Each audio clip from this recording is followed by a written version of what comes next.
High all, welcome to Dipalika's live.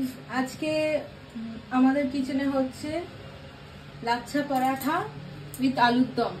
এখানে সব preparation সব মেখে রাখা হয়েছে।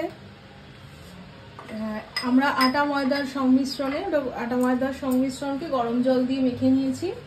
আপনারা চাইলে শুধু ময়দা দিয়েও করতে পারেন। আমরা হেলথ ইস্যুজ আছে বলে আমরা আটা ময়দার সংমিশ্রণকে মেখে নিয়েছি। এখানে মাখা হয়েছে, লেচি কাটা আছে, একটু বড় করে লেচিটা কেটে নেবেন। এরপরে এইভাবে গোল করে রুটির মতো এটাকে বেলতে হবে, গোল করে রুটির মতো বেলতে হবে। তারপরে এখানে একটা মিক্সচার রয়েছে। এই মিক্সচারটা হচ্ছে, আমি রাইস ব্র্যান তেলে করেছি, আপনারা যে কোনো হোয়াইট অয়েলে করতে পারেন। হোয়াইট অয়েলের সাথে একটু ময়দা গুলে নেবেন, নিয়ে এভাবে রেখে দেবেন। এরপরে এই গোল করে রুটি বেলে, মানে রুটির আকারে বেলে, তারপরে এই যেভাবে দেয়া হলো এই ময়দা আর তেলের মিশ্রণটা এর উপরে দিয়ে একটু আবার উপর দিয়ে ময়দা ছড়িয়ে এটাকে এরকম পাখার মতো, যেমন ছোটবেলায় বাচ্চারা স্কুলে পাখা বানায় সেইভাবে মুড়ে নিতে হবে। এই যেভাবে আমি মুড়ছি সেইভাবে মুড়ে নিতে হবে, এভাবে ফোল্ড করে নিতে হবে পাখার আকারে।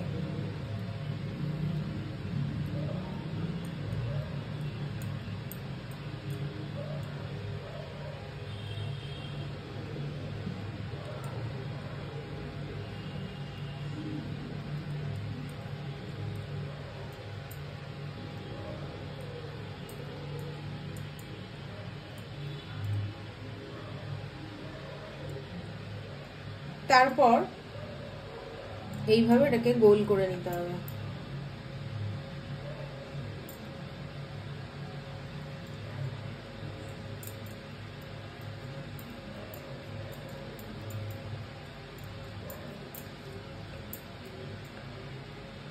এইভাবে দেখুন, আমি লাচ্ছা পরাঠা লেচি রেডি করে রেখেছি। এইগুলো বেলে ভেজে নিলেই গরমা গরম লাচ্ছা পরাঠা রেডি। আর তার সাথে রয়েছে আলুর দম। আমরা আজকে এটা দিয়ে খাচ্ছি। আপনারা চাইলে অন্য যে কোনো চিকেন কারি, আলুর দম, কাশ্মীরি আলুর দম, যা কিছু যেটাই আপনাদের ফেভারিট সেটা সহযোগে আপনারা এই লাচ্ছা পরাঠা খেতে পারেন। লাচ্ছা পরাঠার মেন হচ্ছে এইভাবে লেচিটা রেডি করা। এবার এটা পরোটাটা বেলে দেখিয়ে দেওয়া হচ্ছে।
এরপরে এইভাবে এটিকে আপনারা ভেজে নেবেন।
লাচ্ছা পরাটা লেয়ার এসেছে কিরকম।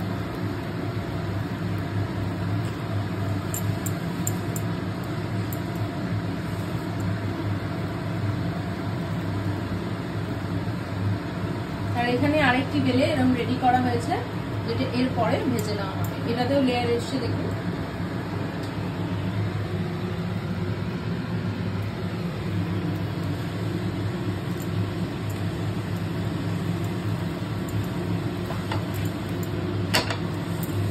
যে একটা সাইড ভাজা হয়ে গেছে, সুন্দর লেয়ার এসছে। মিডিয়াম হিটে এটাকে ভেজে নেব।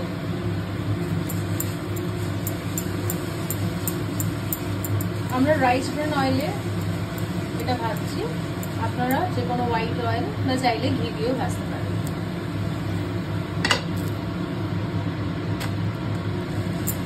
দেখুন কি সুন্দর কালার এসছে, আর এই লেয়ার্স গুলো এসছে প্রত্যেকটা লাচ্ছা পরাঠা। তো আজকে আমাদের লাচ্ছা পরাঠা আর এই যে এখানে রয়েছে আলুর দম, কষা কষা আলুর দম আর লাচ্ছা পরাঠা, এই দিয়ে আজকে আমাদের ডিনার হবে।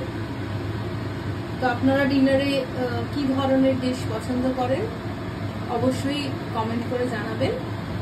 আর আমাদের ব্লগ যদি ভালো লাগে তাহলে আমার চ্যানেলটিকে সাবস্ক্রাইব করবেন, লাইক করবেন এবং অবশ্যই সঙ্গে থাকবেন।